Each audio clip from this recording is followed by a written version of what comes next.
I'm just so excited because it's finally happening. Dr. Izabella Wentz and I are coming together for an interview. Finally. So, like I say in the beginning, Thyroid Pharmacist meets Thyroid Fixer. And Izabella is bringing her deep knowledge. She wrote a book. We're going to be talking about it on adrenal dysfunction, along with her own story, and beautifully ties it into the thyroid. Izabella, she's been in this space forever. If you're a listener of mine, I know you know who she is. She is the Thyroid Pharmacist. She's written multiple books. She's had a very successful blog. She has an amazing supplement line. But now today she's shifted her focus. Well, not really shifted. She brings in Hashimoto's because Hashimoto's is such a mainstay when we're talking about adrenal dysfunction, and adrenal dysfunction is tied to Hashimoto. So she still brings her knowledge and her experience in her Hashimoto's journey, but we tie in the adrenals, really going into how you can heal yourself and do it on the cheap, if not free, but really take steps to heal yourself. And then you could see a huge change, a huge shift in your own thyroid journey. Because maybe you are one of those who you're doing all the things and you're taking the right thyroid medication. Maybe you're even optimized on paper, but you're still experiencing symptoms. This might be the key for you. So listen to this and implement exactly what she says. Get her book and take some notes. Dr. Izabella Wentz, this is such a long time in the making. It truly is the Thyroid Pharmacist and the Thyroid Fixer coming together to finally have a discussion on all things thyroid. But we're going to pull in adrenals here too because of your new book, which is really transforming lives. So this is going to be a game changer for you. And you can probably hear the excitement in my voice. The latest introduction, the latest member of the family to the Fixer line is Metabolism Fixer. And this, oh my God, I formulated this just for all my people out there that need to lose weight, that need help in the weight loss department, that can't lose weight no matter what they do, that feel like they have a slow metabolism, and that might be thinking of trying all those peptides out there, the Beverly Hills soccer mom drug of choice for weight loss peptides. Or even if you're on them already and you're like, man, these are really expensive and I'm still not losing weight, add in Metabolism Fixer. Here's what I did. I took the power of T2, which increases your basal metabolic rate while you are sitting there watching Netflix. You're burning fat while you're watching Netflix. I combined it with a very unique patented ingredient called Suppressa. Suppressa has multiple clinical trials backing its efficacy in reducing your appetite, decreasing snacking, and providing way more control over your food intake. It is amazing. We also see improved emotional well-being, just decreased food cravings all around, reduced hunger, and weight management. Add on top of that, we have green tea extract, we have purple forest purple tea extract, both of which affect the metabolism in a very positive way without the jitters of normal fat burning supplements out there from the 1980s and 90s, right? The ones that made you feel like you're having a heart attack. You will not have that in any of my supplements, Thyroid Fixer or Metabolism Fixer. But Metabolism Fixer, we kicked it up a notch. It is in powder form, so you can drink it through your day. It's going to flavor your water. We got orange crush and refreshing citrus. I love them both. It is going to keep you under control all day long. So you throw a couple scoops in your water bottle in the morning, throw a scoop or two in your water bottle throughout the day. You will have fat burning and appetite control the entire day for what? An eighth of a price of the peptides? Oh my God, you can't go wrong. So grab some Metabolism Fixer today. Please let me know how you do on it. I am super excited for you. Super excited. So we're going to dive into adrenal dysfunction, your new book, The Adrenal Transformation Protocol, which I absolutely love. Love, love, love. So thank you so much, Izabella, for coming on. And I'm totally geeked out. Super excited for this. Hi, Amy. So great to be here with you. I love your work and thank you for everything you're doing for our thyroid community. Thank you too. Thank you too. No, I think between the two of us, we have it covered. We're helping a ton of people. So we have to start before we dive into adrenals. And I ask all the questions that are in my head to ask you. Got to start with your own personal story, because you and I both have that pain to purpose story, that the reason why we're in this space is through our own trials and tribulations in the conventional medicine system. And I know yours lasted a lot longer than mine. Yours was like a year of suffering. So can you tell us your story of Hashimoto's and then blend in, how did you bring in the adrenal piece as well? Sure. So full disclosure, I was never interested in the thyroid gland during pharmacy school. I just thought it was like, you have a thyroid condition, you take this one medication. And I didn't know why a lot of the women that were coming to the pharmacy were still struggling, even though they were getting their thyroid medications, right? It wasn't really that I began to really appreciate the intricacies of thyroid conditions and how important the thyroid gland is when I got diagnosed myself with Hashimoto's. After almost a decade of some debilitating symptoms, I had chronic fatigue, I had carpal tunnel syndrome, pain everywhere in my body, cramping, anxiety, panic disorders, hair loss, acid reflux, irritable bowel syndrome, kind of like you name it, and I had it. And none of the symptoms were like, cancer or anything that was really, I guess, that where people would recognize that and take it seriously. People were like, oh, you're tired because everybody's tired, or you're gaining some weight because that's what happens when you get older, and you're losing your memory because you're just getting older. And it just, everything that was going on, I was sort of just dismissed by whoever I was coming to. I had some physicians that would do my labs and they would say, you're not anemic.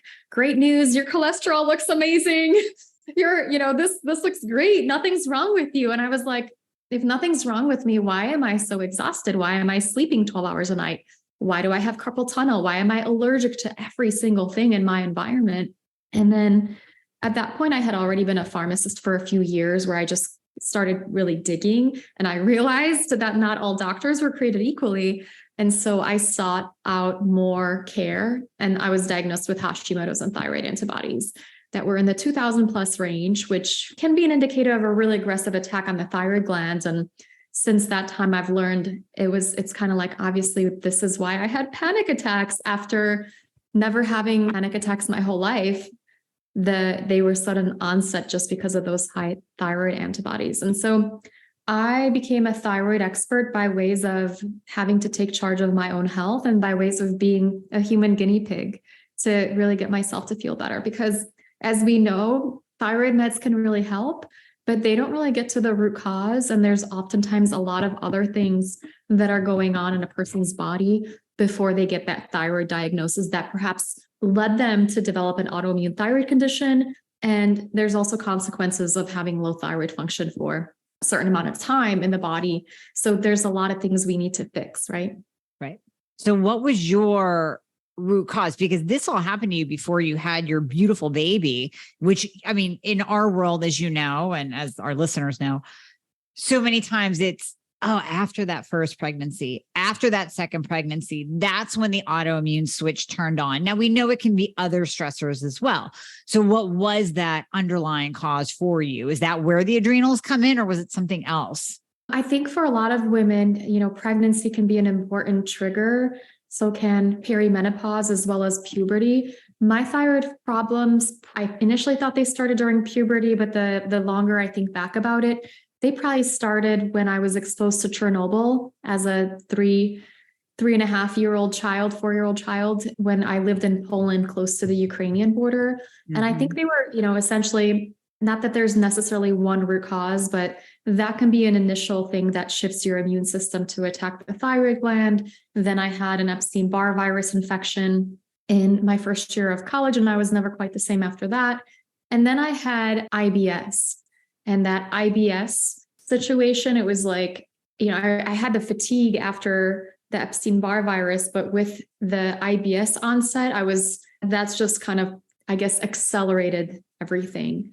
And so to get my health back, I really had to focus on a whole host of things. One of them was treating a protozoal infection known as Blastocystis hominis that helped to get my Hashimoto's into remission. But that's certainly not all I did. I had to change my diet, address my adrenals, do some liver detox, and a whole host of other things that, when we think about it, it's not as simple as just like one little thing in autoimmune disease. There's usually a breakdown of the system. You get a gut infection, and so then you don't detox properly. And so then you end up with some toxins that can be sort of perpetuating the cycle. For sure. And I mean, my gosh, you were slammed with so many different things. I mean, you had it coming at you from all different directions. So we can see why that switch was flipped for you. But to look at you now, I mean, you're just the beautiful pillar of health. So where did the adrenals come in for you? Was that later? Was that years after you went through your Hashimoto's diagnosis, healed yourself, and then obviously went on to help other people? How did the adrenals come in for you? I've had 3 instances of adrenal dysfunction that I'm aware of. The first one was on my initial healing journey. When I first started on thyroid meds, I was excited to get started on them, but then all of a sudden I felt more tired and more anxious, and just something wasn't right. And then I started talking to various people in the integrative space, and somebody mentioned adrenal fatigue. Now, first 10 times I heard that term, I was like, Mayo Clinic said it doesn't exist, therefore it's not a real disorder. And finally, I think I got desperate enough where I was like, okay, let me look into it. And sure enough, I had all the symptoms, and then the treatments helped me. So that was part of my healing journey initially, where I went gluten-free and dairy-free, and that helped eliminate a lot of my symptoms. But then I still had like that anxiety, the blood sugar swings, the panic attacks, and just wasn't quite feeling refreshed and energetic until I really addressed that component. And then I have to tell you, Amy, I spent most of my 20s with like chronic fatigue. So then when I got my energy back, and when I was like, I have a million ideas, I have this bucket list and all the things that I wanted to do, I didn't know how to operate in my like new body, right? Because I had endless energy, and I didn't know how to like conserve it, because prior to that, basically like my body would just be like, no go, we're not going to do anything. You're just so tired. You're always on the couch. That when I got my energy back, I was like, I'm going to do everything. And after that point, I created a documentary series called The Thyroid Secret to help people take charge of their own health. I released a new book on Hashimoto's protocol. And then I also started a supplement line, and I had like this huge group of amazing people working for me that I was like managing without knowing what I was doing. So sorry to all of those people. But I ended up essentially burning myself out from just working too much. And so the second time for me to recover my adrenals, I was like, okay, this is very clear. So I really focused on taking a sabbatical, sleeping as much as I could, and just really simplifying my life, and not being, not trying to make up for lost time, which is something that I advise my clients and readers to do. When you get your energy back, please pace yourself, friends, because it's amazing to have your energy back, but let's pace ourselves. Now you're speaking all the type A's, right? I mean, that's what we do. We drive ourselves into the ground. And I think so many listeners right now who are those badasses, who are those type A's, are nodding with you going, oh yeah, okay, I know how she feels. I totally do that. And it's just, it's a symptom of who you are, but it's not necessarily a good trait all of the time. Well, it's kind of like when you've got your T3 optimized, it's like maybe you could benefit from some reverse T3 right then and there, right? Just slow it down. You have to be your own reverse T3. You have to manage yourself, right? Be your own reverse T3. I like that. That could be a t-shirt. We got to do that. So. Let's do it. And then I think the third instance was when I became a new mom. So in 2018, I had a beautiful son. His name's Dimitri. You could see his little picture. He just graduated from preschool. And I was overjoyed, and I'm just so excited to be a mom. When I was first diagnosed with Hashimoto's, I didn't know if I could ever become a mom. And I also had markers of premature ovarian failure. And so it just didn't know if it would ever happen. And so when he came, I was just, just so excited and so ecstatic, somewhat unprepared too. I thought that kids slept when they were 3 months old because I read that in one book. And then apparently he didn't read that book. He didn't get the memo. So he was not sleeping until, probably close to 3 years of age, but I didn't have the support systems in place to get through that. I thought it was a 3-month sprint and then you're done. I don't know what I was thinking, but I ended up with adrenal dysfunction when he was 8 months old and he was waking up frequently throughout the night. And I was like, oh, I could still work and be a full-time mom at the same time and do all the things. And that doesn't work.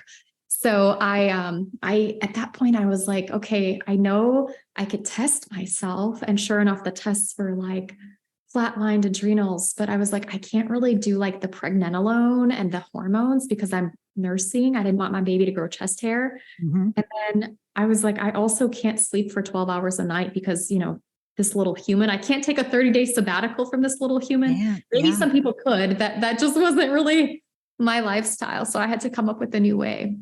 Wow. Okay. That catapulted you into a whole new realm then of digging into your own health and then using that to help other people. So before we get into what you did, what you're using on clients, what you're telling people in the new book, and even testing, I want to back up to that adrenal fatigue label, because like you said, Mayo Clinic says it doesn't exist. And I think even in our world, with everybody that we come in contact with, so many individuals say, I think my adrenals are blown out. Or you'll just randomly hear someone say, I think I have adrenal fatigue. It's do you?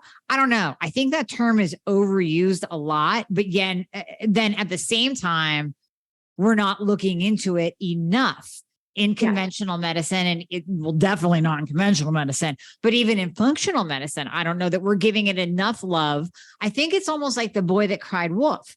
It's oh yeah, you have adrenal fatigue. Okay. So does your grandma and everybody else, but for you, you really did have adrenal dysfunction. So let's talk about that term a little bit more, dive a little bit more into adrenal fatigue and actually what it is and how it manifests in someone.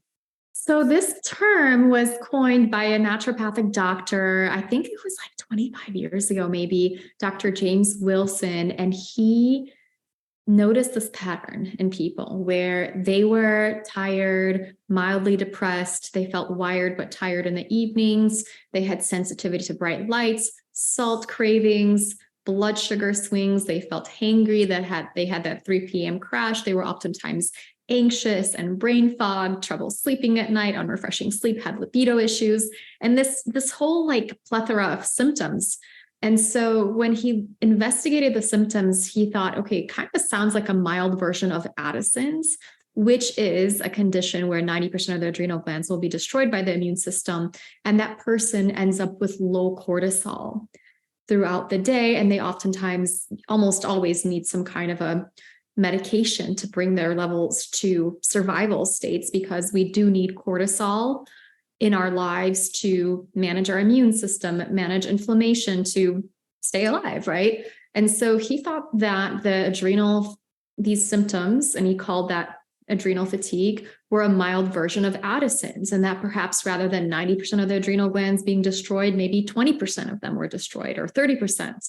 Now, since that time, we've learned that's not necessarily the accurate mechanism of action and why people get these symptoms. What's going on more accurately is that there's a feedback loop between our brain and our adrenal glands. So our brain tells the adrenal glands to make hormones, and when it's been overloaded for too long, so our brain picks up the input, which is stress. When we've had too much stress for too long of the time, the system will kind of shut itself off or kind of start modifying itself so that we're not constantly releasing all that cortisol. And so there's a bit of a down regulation of that system. And what can happen is, rather than a person's adrenals being tired, sleepy, sluggish, partially destroyed, is that there's a communication breakdown between that brain and those adrenal glands. Although, it is still it can be a low cortisol state where a person does not produce enough cortisol throughout the day.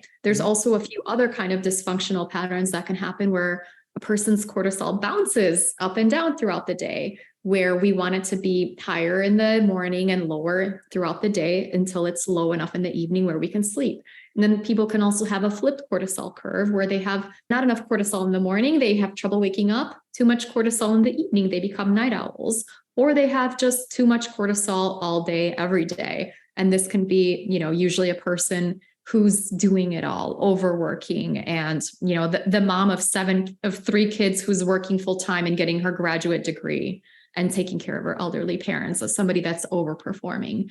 And so I guess definitely conventional medicine will say that the only condition that we need to worry about is like Addison's and Cushing, and then this adrenal fatigue doesn't exist. And I would say it does exist for the people that are going through it. The accurate description from a scientific standpoint would be hypothalamic pituitary adrenal axis dysfunction, HPA axis dysfunction. Adrenal dysfunction is another way of putting it. It's kind of like people used to say like leaky gut doesn't exist, but intestinal permeability is real. That's kind of what I'm comparing it to these days. Right. Exactly. No, that's a great description. And so when we're seeing it, you went into some of the symptoms that people see, and you and I talked off camera before we started about those individuals who maybe they are on thyroid treatment, which, as you know, I'm a huge fan of. Let's replace those thyroid hormones that are no longer being properly made, at the same time addressing diet and lifestyle and leaky gut and adrenals and hormones. So let's do it all. But there are some times, I know even with my patients, so I want my patients listening to listen to Izabella today. There are some times we can be doing all the things. Your thyroid numbers can look absolutely perfect on paper. And even the dose that you're on, we go, this should be working. This is a fantastic dose of T3. All of your numbers look perfect. And you're still telling me that you don't feel quite right. Or like you said, Izabella, earlier, you feel good in the beginning. And then, a couple weeks later, a couple months later, not so much. Here comes all the symptoms again. And what's going on? Do we need more medication, or is it the adrenals? So can you kind of dive into that a little bit more? Yeah, it happens very frequently where people think, oh, I just need to get my medication adjusted. And then they'll go back and it's like, but your numbers look beautiful, right? What's going on? And even from a functional standpoint, the numbers could be optimized and they could be on T3 or natural desiccated thyroid and still having symptoms. Now, this is because there's an intricate feedback loop between thyroid hormones and cortisol. And so if we have too much cortisol or cortisol fluctuations, we might find ourselves with too much reverse T3, and that can cause some issues. But also the pattern that I've seen in about 60% of people that I've worked with Hashimoto's is that low cortisol state. And here's the thing, if we have hypothyroidism, our bodies will hold on to cortisol a bit longer. So our cortisol metabolism slows down. And so you might have, quote unquote, like cortisol stepping in for being hypothyroid. But once you get on that proper thyroid treatment that you need, that you deserve, that you'll benefit from, that cortisol clearance can normalize, which means it increases. And so you're actually left with, it can uncover a cortisol issue or an adrenal issue where people will be like kind of in the normal range of cortisol before they get on thyroid meds and low thyroid. And then you optimize their thyroid and all of a sudden it reveals that cortisol deficiency. And so that's an opportunity to really focus on optimizing, another hormone, right? Absolutely. Now, will we always see that in labs? And we can get into the proper way to test cortisol, but ironically, right before we jumped on, I opened a patient's Dutch test, and sure enough, cortisol and cortisone are bottomed out. I mean, flatline. And this is the classic person that we've been treating her. She felt better in the beginning. And now she's saying, hence why we did the Dutch test. Now she's saying, there's something not right. There's something not right. There's something going on here that isn't right. So we went one step further because I wanted to check her pathways for methylation of hormones. But as you know, with the Dutch test, you have that beautiful cortisone and cortisol marker, and it's flatlined low. And I love that you do the Dutch test with your patients and you dig into that. The challenge I've had with a lot of the people that I educate and that I work with is that they will try to go back because I'm online and I write books. people will say, they'll say, I went and got my adrenals tested, right? And my doctor said my labs were normal. And I'm like, okay, but they'll go and get a blood test, right? Right. And they won't have altered cortisol levels. So I always try to really educate people. You can get function, you'll need to work with an integrative practitioner and get either a cortisol saliva test, an adrenal saliva test, or if you could find somebody extra special who's had lots of training, maybe do the Dutch test. Because I can tell you as a practitioner, I've been reviewing them for, I don't know, maybe 8 years, and I still learn something new. Every time. No, every single time. I'm with you there. I prefer the 4-point saliva, just a regular 4-point saliva. But if someone wants to do the Dutch test after they're on hormone therapy, then yeah, absolutely. And it gives us that bonus. But no, I'm with you. I like the saliva testing, just that simple 4-point, which it's affordable too. It's affordable and it's a little bit easier to explain to patients. Like I actually tell people they could self-order those labs and they can oftentimes interpret them. Oftentimes though, I feel like the Dutch can tell us a bit more, especially about some of the metabolism.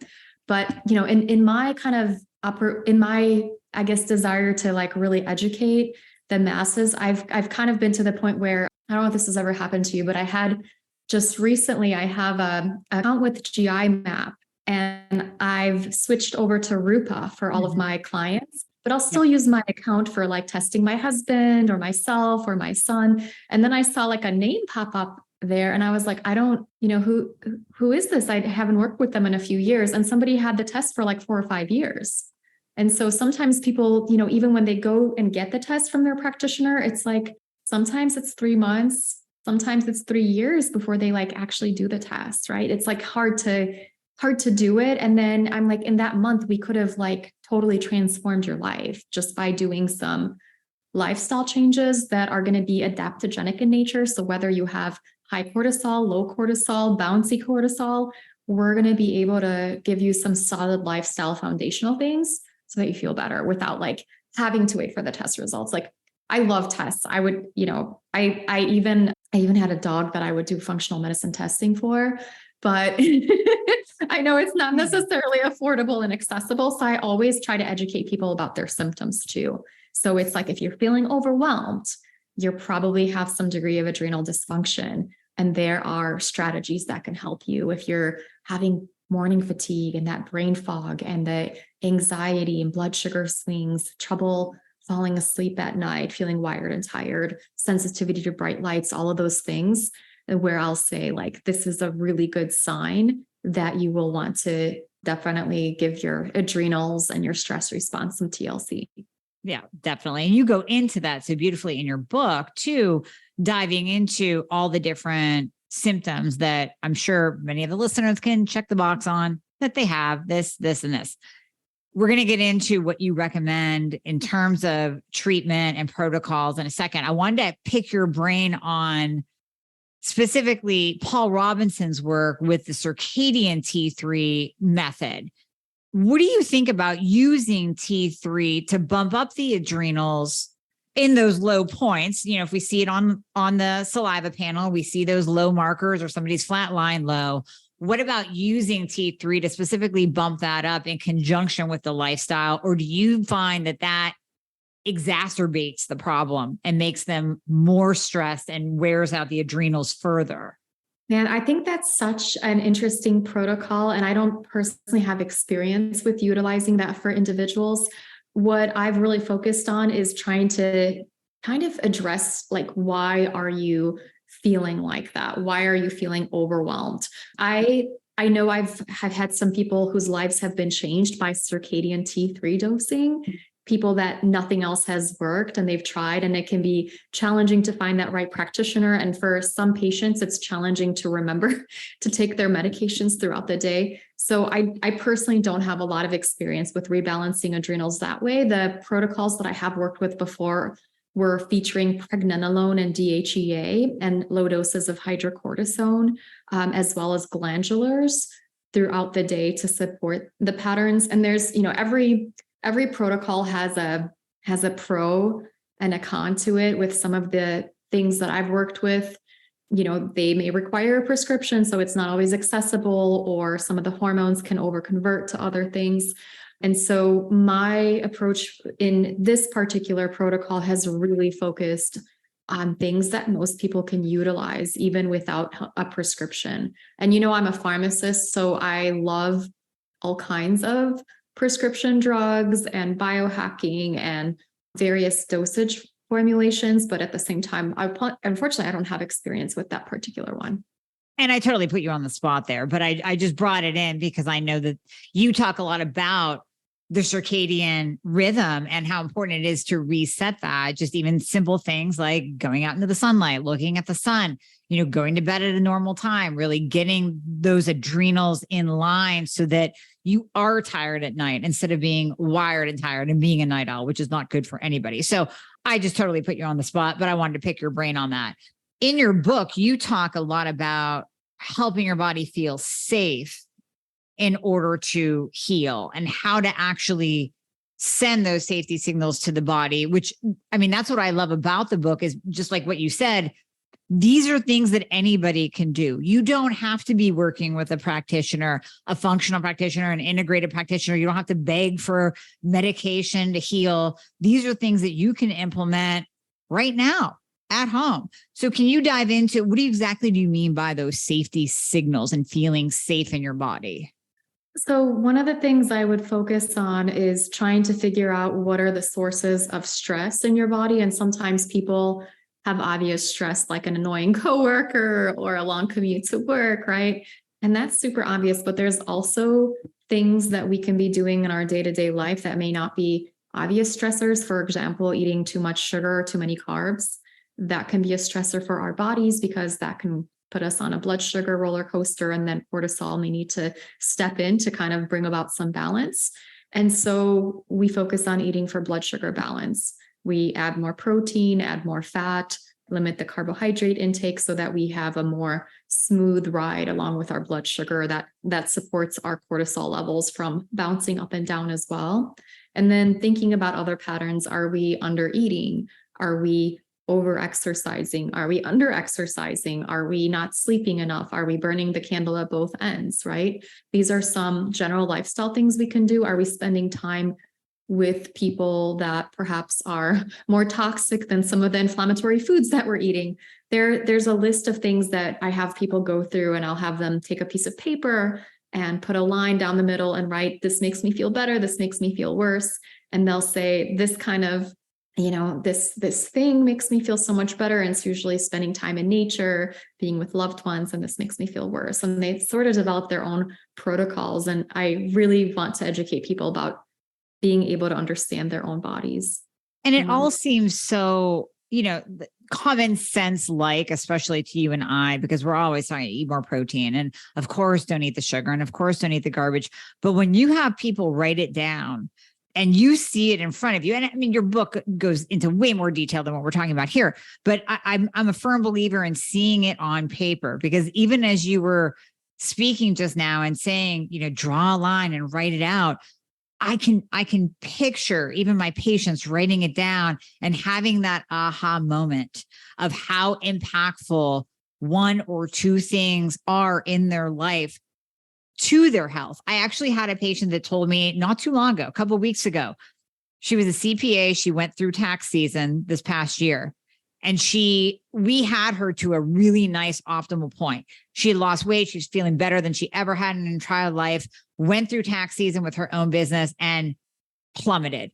Her health went in the toilet. So here we are, we can see clearly that level of stress equals consequences on her health.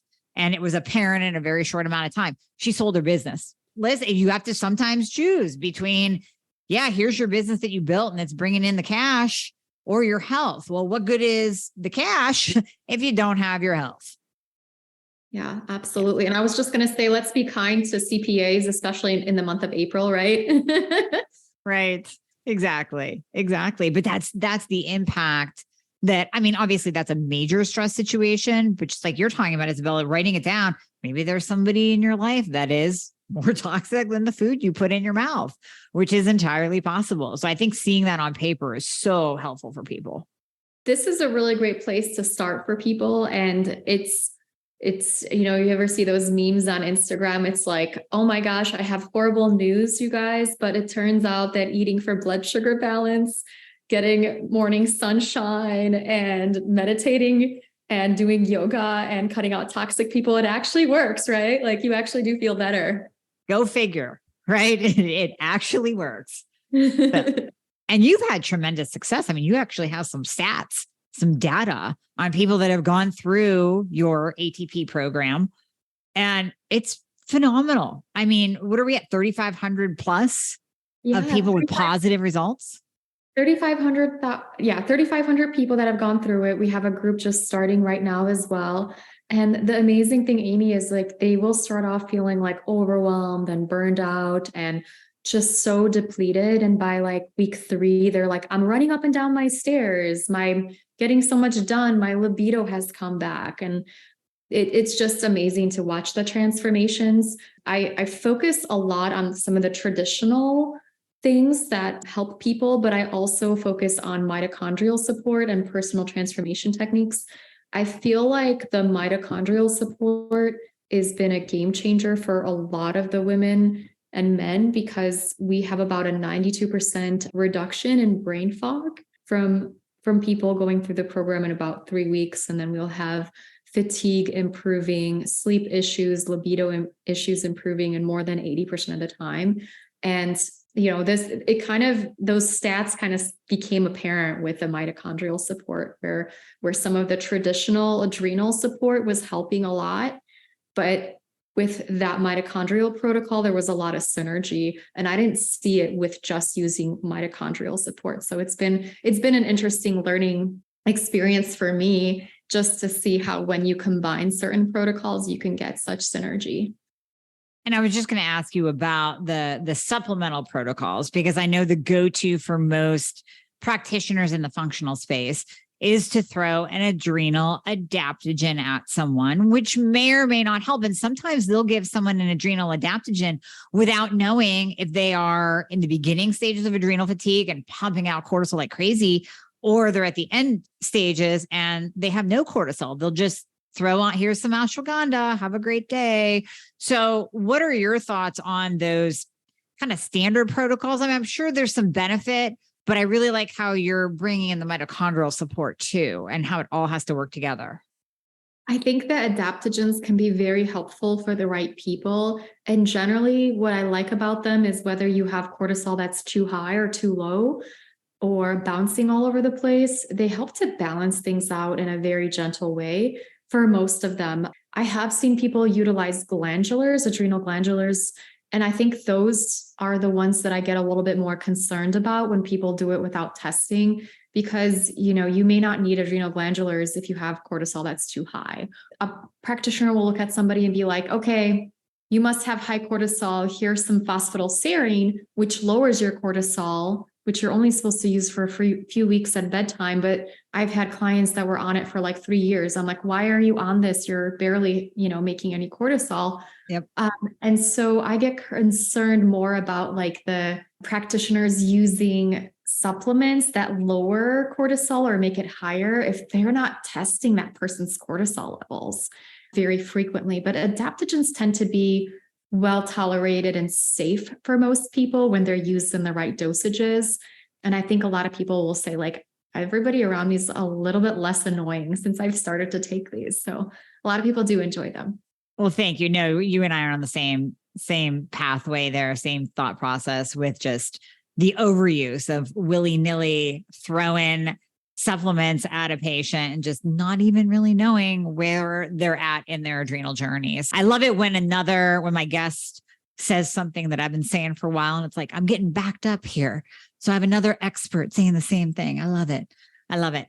I love the fact that you focus on the things that people can do for themselves. I mean, you and I both have a supplement line. I love supplements. They can do a lot of things, but if we don't have the base, if we don't have the lifestyle component, the stress component, the taking care of ourselves component, the feeling safe, like you're saying, that safety component, there's not enough supplements in the world that's going to make you feel like you again and going to make you feel better. And you're going to end up doing what Izabella and I see all the time. You're going to buy 50 million supplements because you had an Instagram ad pop up or you read it in a blog, and they're not going to work.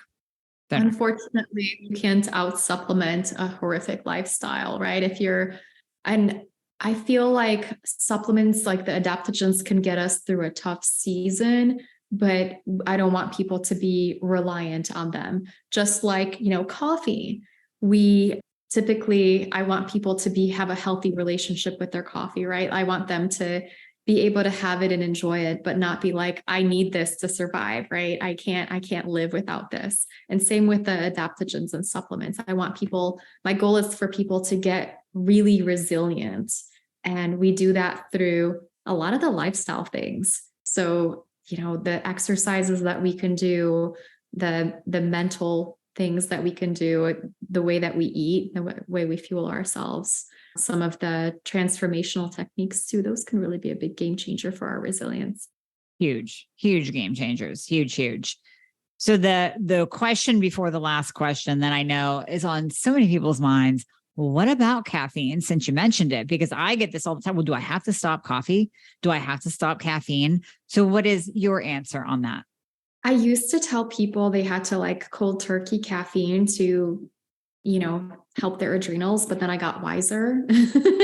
So I have had some people who would get off of the caffeine and they'd be like, I'm still waking up multiple times throughout the night and I'm still exhausted and anxious. And I used to think that caffeine was the cause of all of that. And then I kind of realized, okay, well, people are self-medicating with caffeine. And part of that could be because they have low cortisol in the morning, especially. And that caffeine can help them raise their cortisol levels whenever they drink it. And people do the same thing with wine, right? So they'll have high cortisol in the evenings and they'll want to wind themselves down to be able to rest and turn off their racy thoughts. And so they'll utilize wine for that. These days, I don't ever say you need to quit caffeine cold turkey.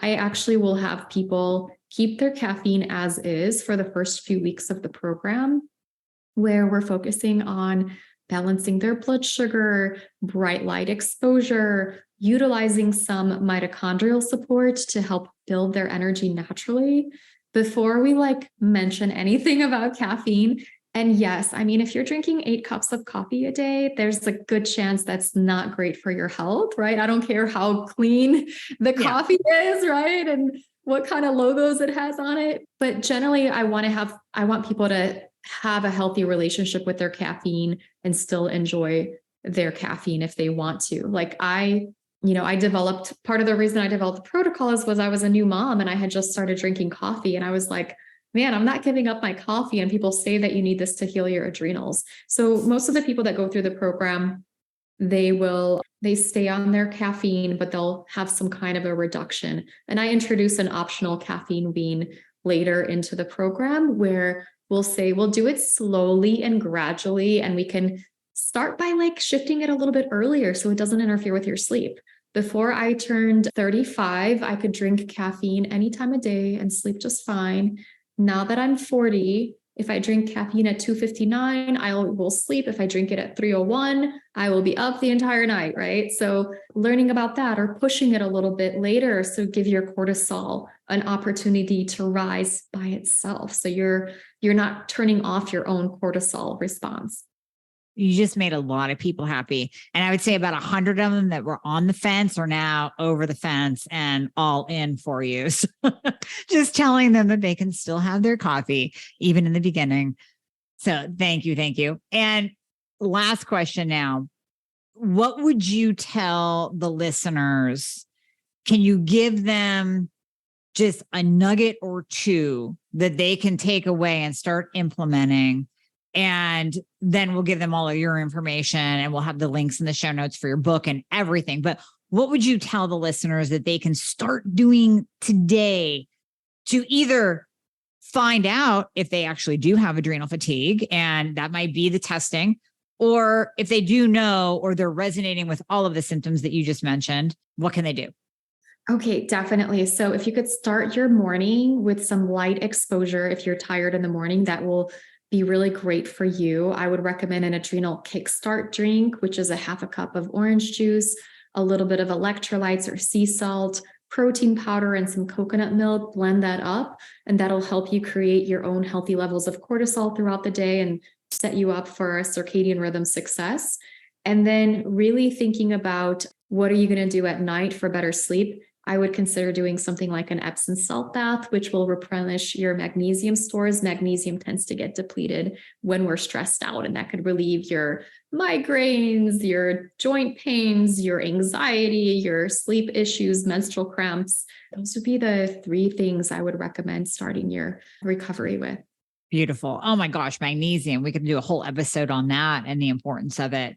I'm glad you mentioned it because you're right. Mag gets depleted with stress.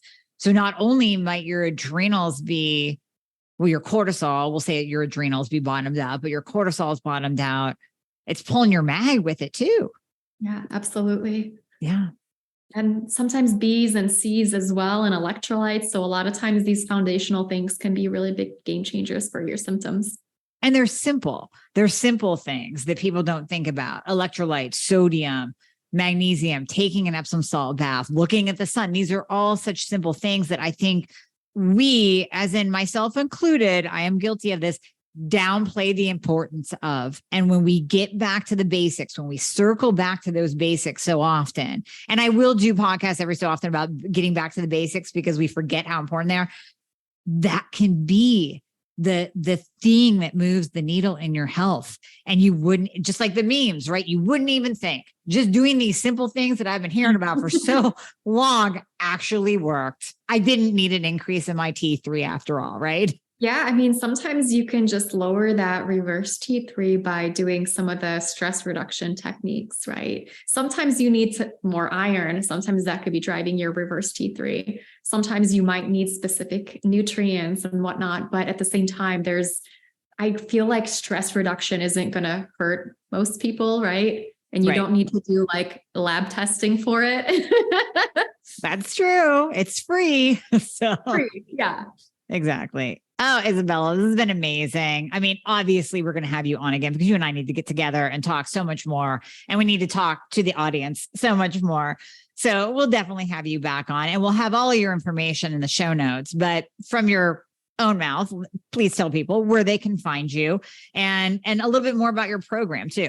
Sure. My website is thyroidpharmacist.com. I'm on Facebook as Thyroid Pharmacist, Dr. Izabella Wentz. My Instagram is Izabella Wentz PharmD.